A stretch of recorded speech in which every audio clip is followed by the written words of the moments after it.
Hi everyone, Elisa with Jots Designs, and as many of you know, I love using silicone oil in resin and I get many different awesome effects with it, but I often get a lot of questions about using the silicone in resin, so I thought I would do a demonstration on some different ways you can add the silicone to the resin, and also give some extra tips and tricks that I've learned along the way.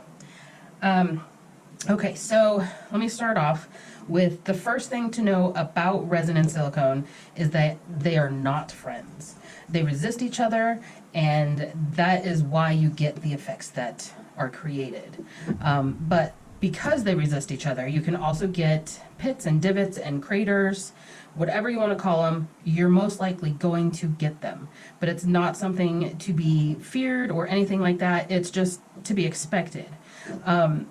And it's very easily remedied by putting a clear coat of resin on top. But the trick is how you prep your piece before putting the clear layer on, so that way you make sure you avoid any divots or pits or craters or whatever in that clear layer.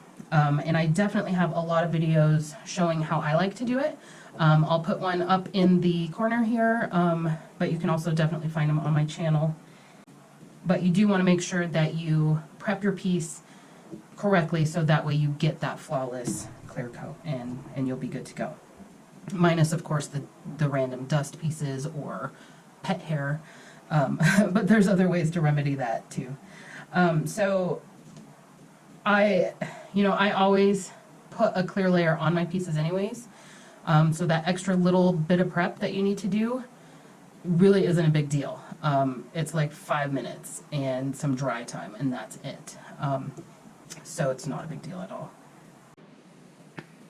Okay, so as you can see, I've got 10 separate areas set up here. I didn't want to use tiles because basically that'd just be possibly a waste of resin, and it would just make the area, it'd be too big, and I want to zoom in even more here in a minute so that way you can actually kind of see what's happening.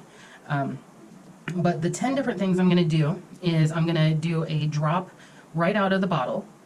I'm going to use a toothpick and just touch the surface of the resin with the silicone. Push the toothpick all the way down to the table surface. I'll use a toothpick just to do a line. And then this one's going to be a toothpick versus a silicone brush.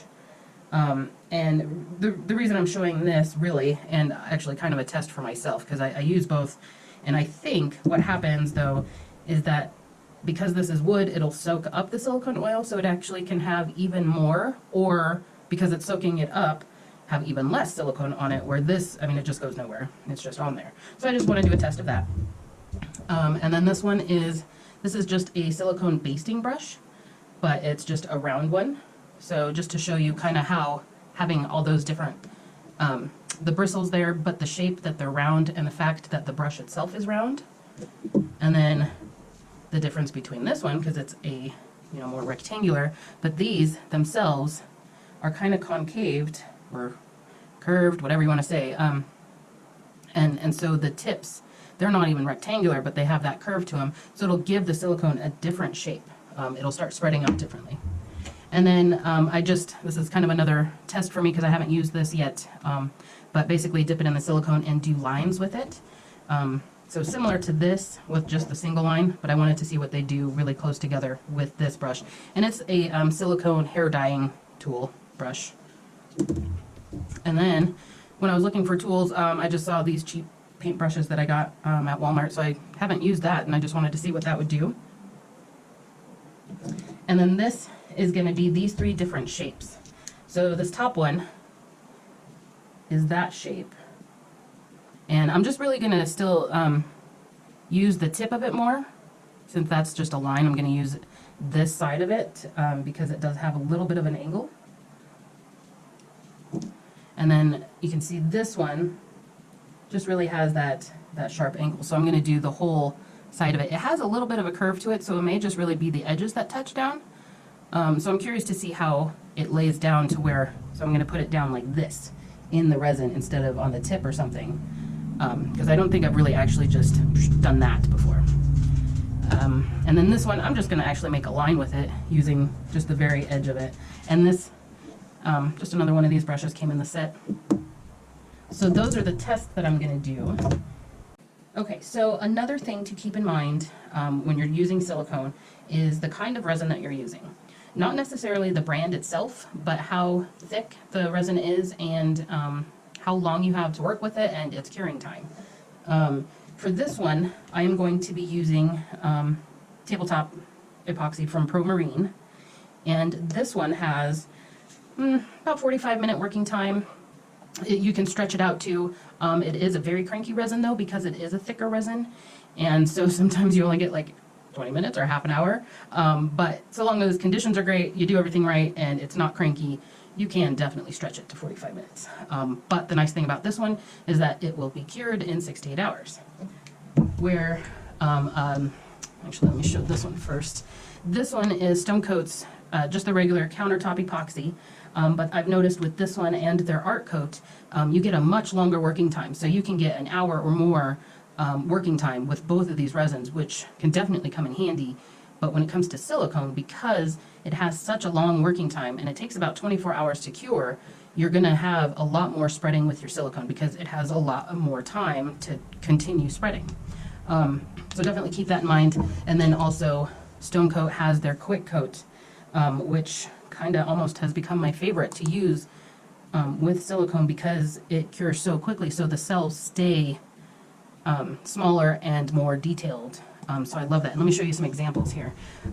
This was my first test with it, and you can see the detailedness of those cells. You can see all the different layers and depths just all nicely contained, and even the sharpness of some of these cells. So that is the quick coat. Where this one, I used the countertop epoxy, and since it had such a long working time, you can see how much these cells spread out. And they were basically done the same way, minus the line in the middle. I did draw a line in the middle here, just to make sure that there was separation between these.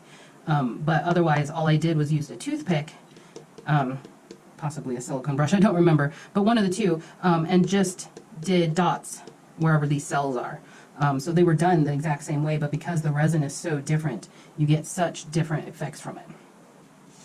Okay, so that is my talk about the resin. What else do I got? Oh, and then of course you have other ways that you can use the silicone. You can kind of do a dirty pour in a cup. You know, you can pour a color, drop silicone, pour a color, drop silicone, pour a color, drop silicone, or pour silicone, pour silicone, or pour everything and then do a drop of silicone or a few drops or whatever and lightly mix it in. You can mix it into the resin itself when you color it, either lightly or a lot. I mean, there's so many different things that I know that, I mean, this is not going to cover everything, but hopefully it'll cover quite a bit here and help explain just kind of how silicone works with resin. Let's see, the colors I'm going to use. I've got some System 3 white, and I'm using pastes. There's of course a difference between pastes and powders and acrylic inks. They all play differently with the silicone, but I'm going to keep it all to paste because I've noticed. Let me grab this piece again. This I used all paste and some Maron powder, and I did it on purpose to make sure that everything was kind of consistent within the cells and there was no difference because of using a powder that may sink or anything like that. So that's what I'm going to do here as well. But they are different consistency of pastes. So this one is really pretty fluid. This one and this one are definitely thicker, and then this is, I want to say a little grainier, but that's the best way I can kind of describe it. But still, having the different kind of paste will just kind of play a little bit. But I've got some Color Obsession Dark Turquoise. And careful with this one, I swear, ever since I've gotten it forever ago, it colors me all the time. All my favorite dark ones seem to do that. This one is Resin Light Turquoise. And then I've got some Just Resin Fuchsia. Okay, so I'm going to kind of move everything out a little bit, zoom you guys in, so you're really not going to see most of these words, but that way you can see the effects better. And I'm going to get my paints mixed up and my colors mixed up real quick, so I'll be right back.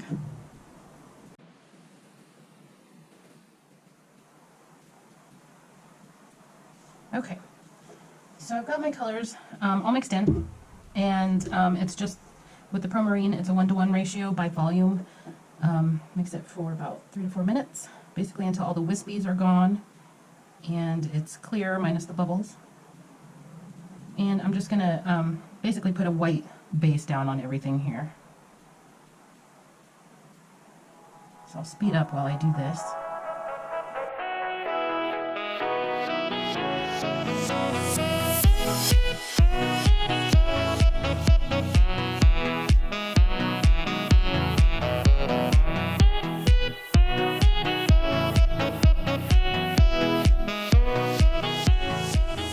Okay, so I am going to just do basic, simple kind of puddle pours. On the longer ones, I might do just stripes, ribbons instead. And I'm just going to layer them all the same and just keep it as consistent as possible. And I can see that some of my, I think when I was putting the silicone down, I boo-booed a little bit. I actually really have never done the silicone barrier before like this. And there's some silicone that is outside of the mold here, or inside, I guess. And the resin keeps coming off of it.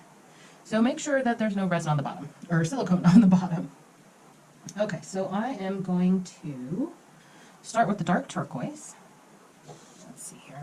I'm trying to make sure I don't block you guys too much. And I hope that that glare goes away with the darkness of the resin. Otherwise, I might actually have to turn that light off because that's obnoxious.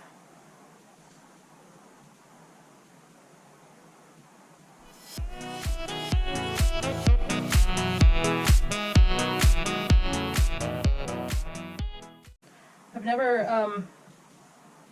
never had it do this really before. I've had it kind of go where colors go underneath the white, but I've never had it happen like this before, so that's different. But in the main parts, you'll still be able to see the effects of the resin, but fun that there's these fuzzy edges now.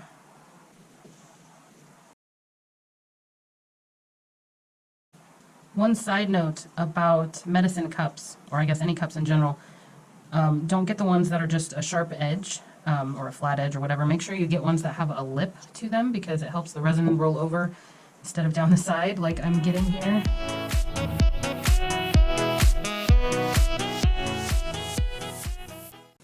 Okay, so I'm just going to start with the silicone itself. I'm just going to try to contain it to 1 drop. It is very liquidy, so definitely know that it can come out quickly. So basically, I'm not even squeezing, I'm just tilting. I see that drop come out, I let that drop go, and that's it. And then I'm going to just pour kind of a generous amount in the cup. This bottle seriously was like $3 or $4, and I've had it for over a year. And I am still about halfway.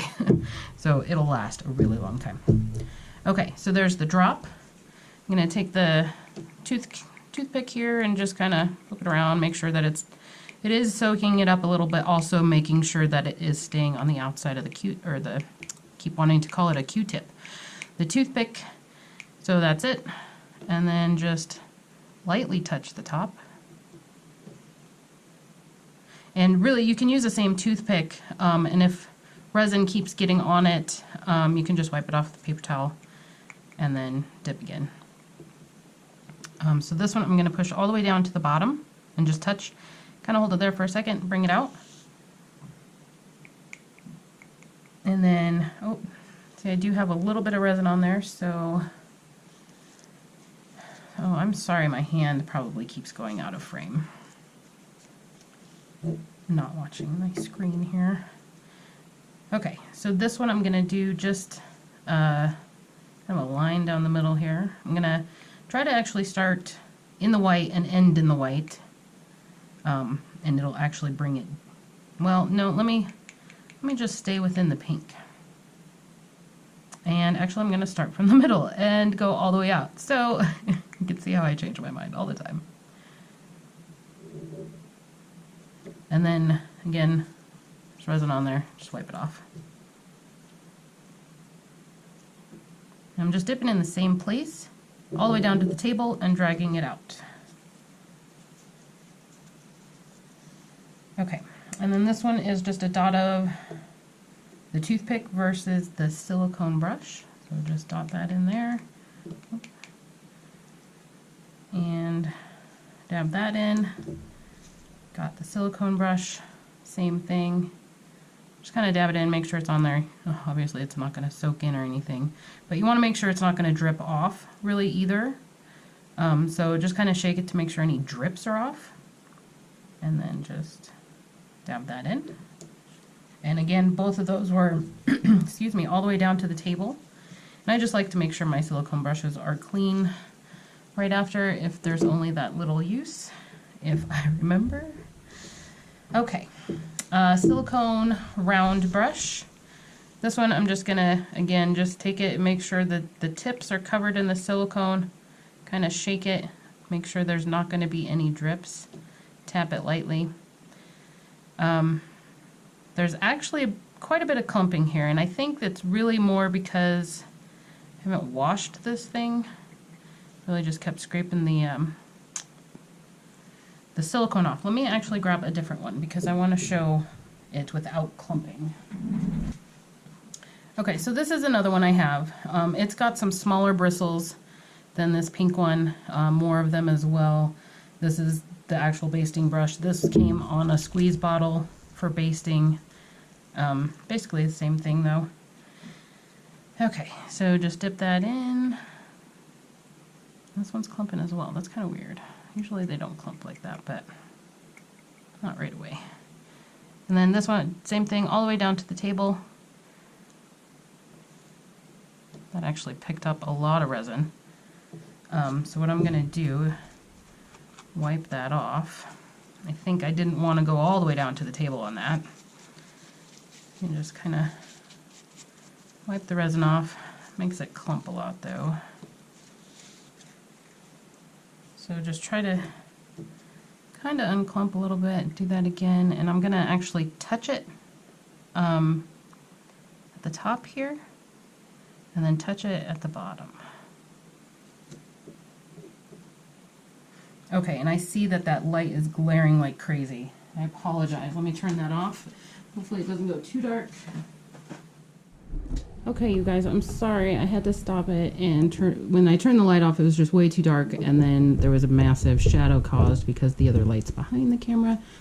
So I just switched you to the other side. So again, this was the drop, the touch on the top of the resin, push all the way to the bottom, the line, toothpick versus silicone brush, silicone round brush, and now I'm going to do the silicone rectangular brush.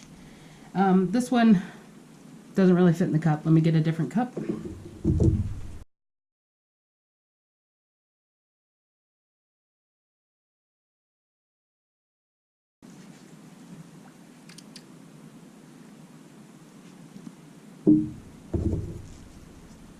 Okay.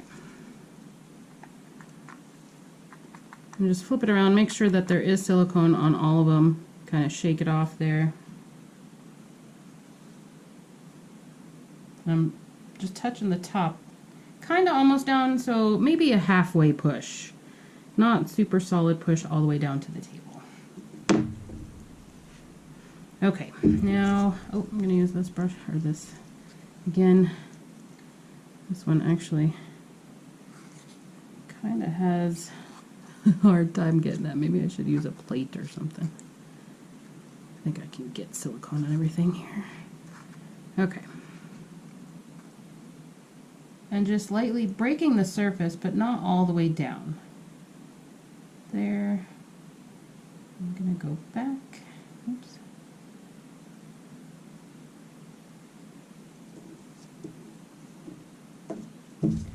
Clean this off.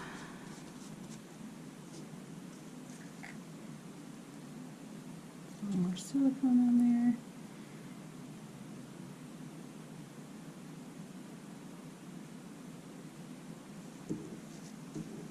Okay. Ooh, and then the paintbrush.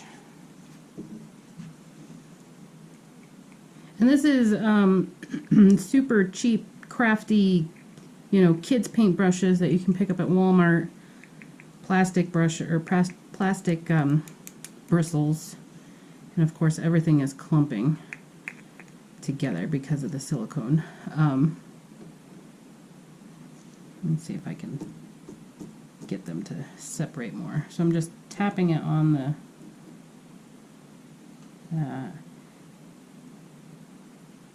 okay, so I pushed it down. Actually, since now there's silicone there, pushing it down and spreading those out will help. Now it's just a foamy mess of silicone. All right, let's see. I'm gonna do 2 little blobs here. Oh, and there's, actually it's dropping. Okay, so what I'm gonna do instead, okay, oh, no, that's really not coming off. Okay, let me try this again. I think that was just the bubbles of the silicone kind of falling. So I'm gonna do one there.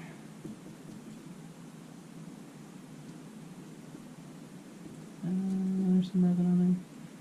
One here. I think I lost some of the silicone.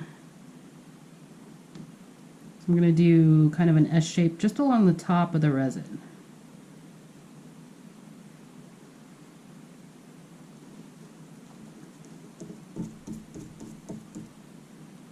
So there are some little clusters coming up there. Let me try this again. Let me clean this. And again, this is just alcohol that I'm cleaning this with.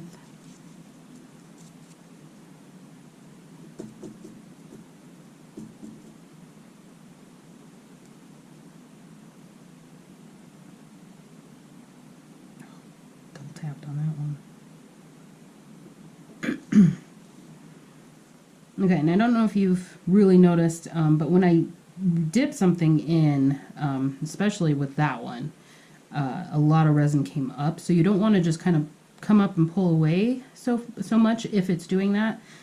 Just come up lightly, let the resin fall off, and then move your tool away. Okay, on this last one, got the 3 different sizes. And again, it's the shape of the edge that I'm going to be putting down and seeing the difference. So I'm just going to get that edge in there. I don't really need to get the whole brush, just that edge. Tap off excess. And then I'm just going to lightly touch the top so I make sure that, and kind of push down a little, not too much, but break the surface. And you can actually see the shape of that, so that's pretty cool. Same with this one. This one I'm going to dunk the whole front face of that in, tap that excess off there. Let's see, I can go some, so you can kind of see, just making sure I'm kind of straight there. Straight down, out.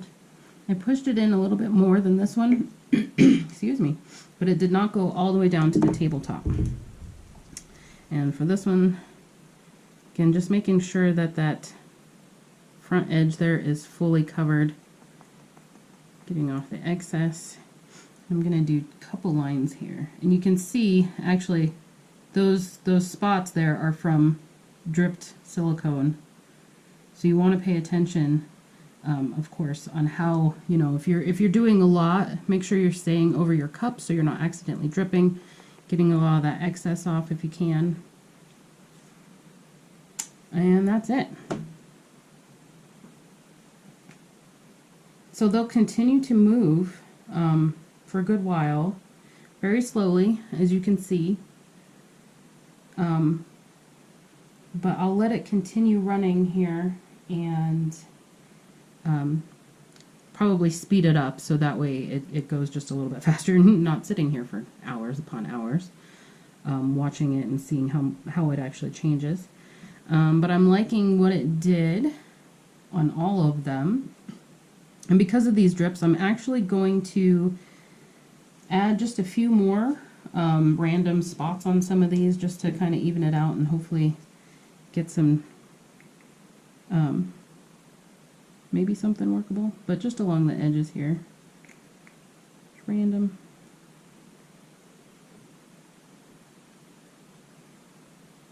And on this one.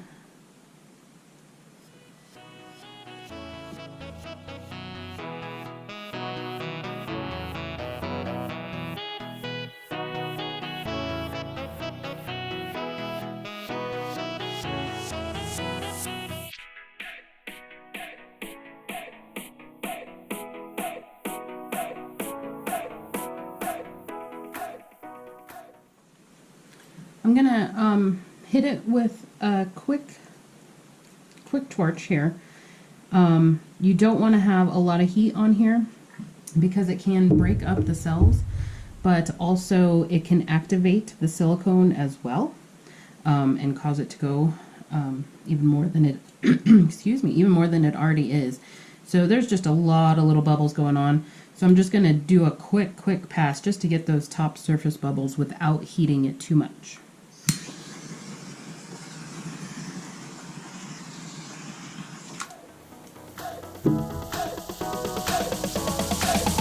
Drop it.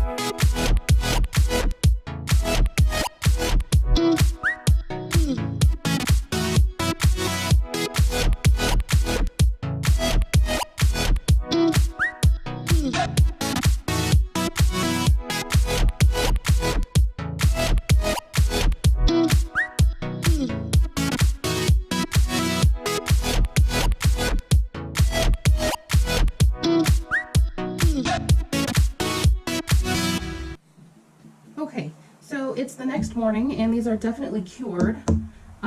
Couple things I want to note before I bring up the pictures of each one individually. You definitely want to make sure that your table is level, otherwise things will of course shift to one way or the other. And I don't think I mentioned earlier, but this paper that I have everything on is freezer paper. And I just have a big roll of it, and it's what I normally put under my pieces because resin can peel off of it. I've noticed with this specific paper, it tears easily, but it does protect my surface, so I'm okay with that.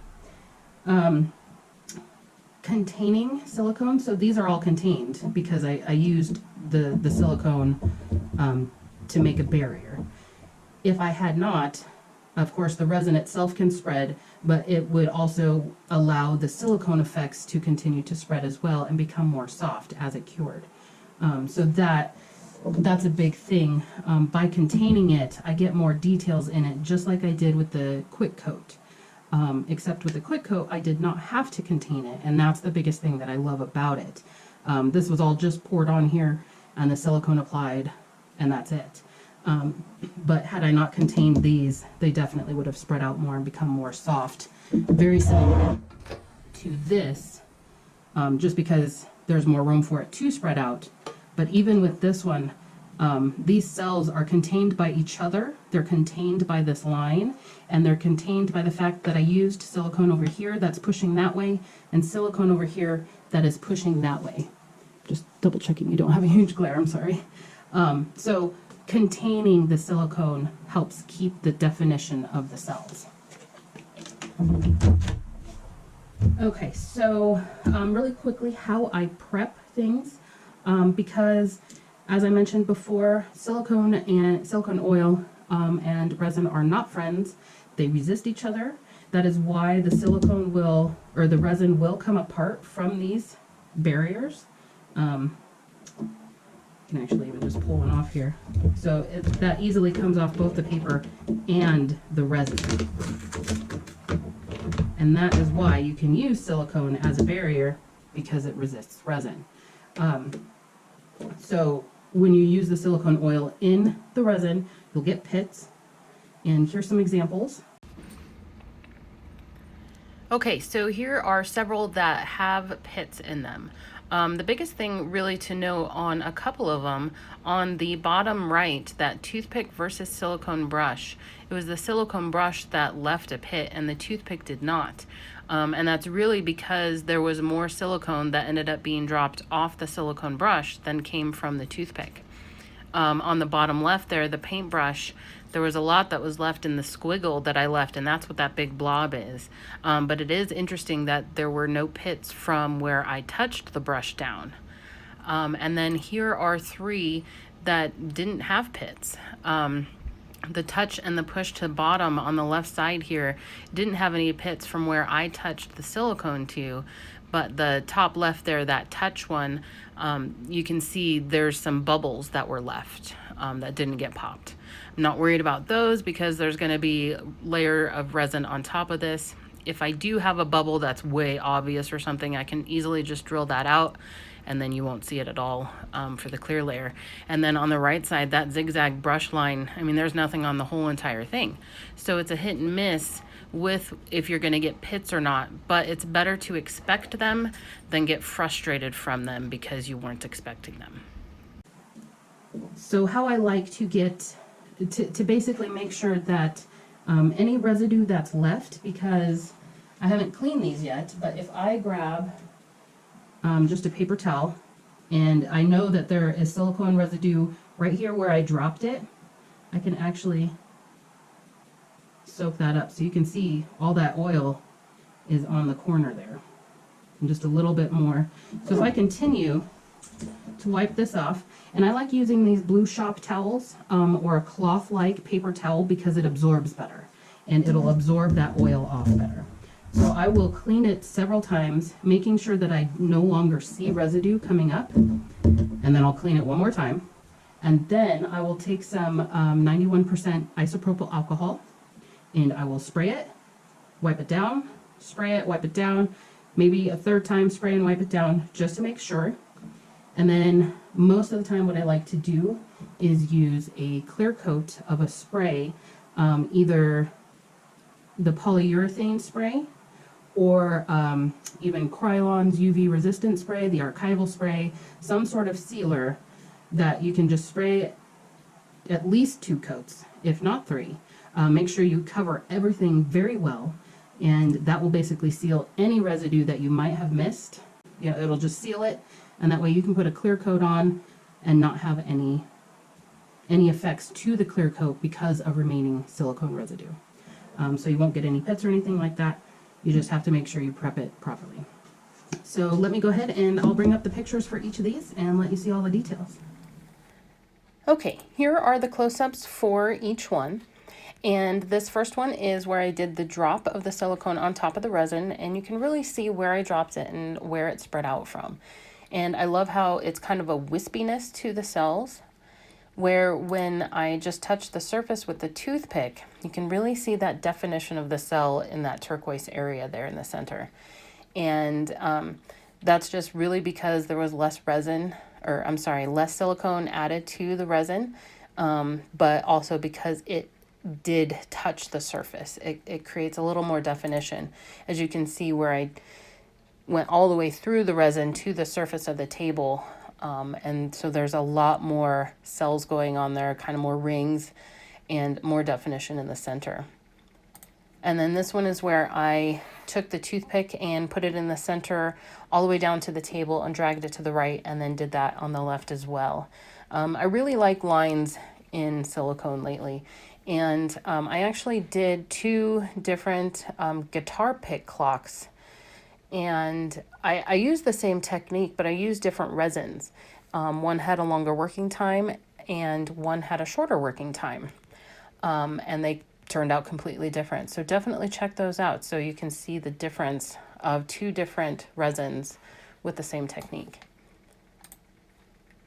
And then this one is where I took the toothpick versus the silicone paintbrush. And again, it's really how much of silicone was applied. Less was applied with the toothpick, and that's what gave it more definition in the cells there. And then more was applied with the silicone brush and gave it that wispiness.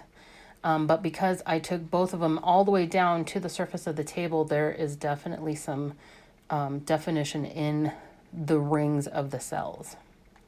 And then this one is where I took the round silicone basting brush. I touched it all the way down to the table in the center there, and then just touched the surface on the right and the left. It's pretty neat to see the difference between the 2. And this one is where the rectangular silicone basting brush with the curved bristles was used. And you can really see how different the silicone oil and the resin reacted and spread away from each other. Just kind of all in different directions and different shapes in this one.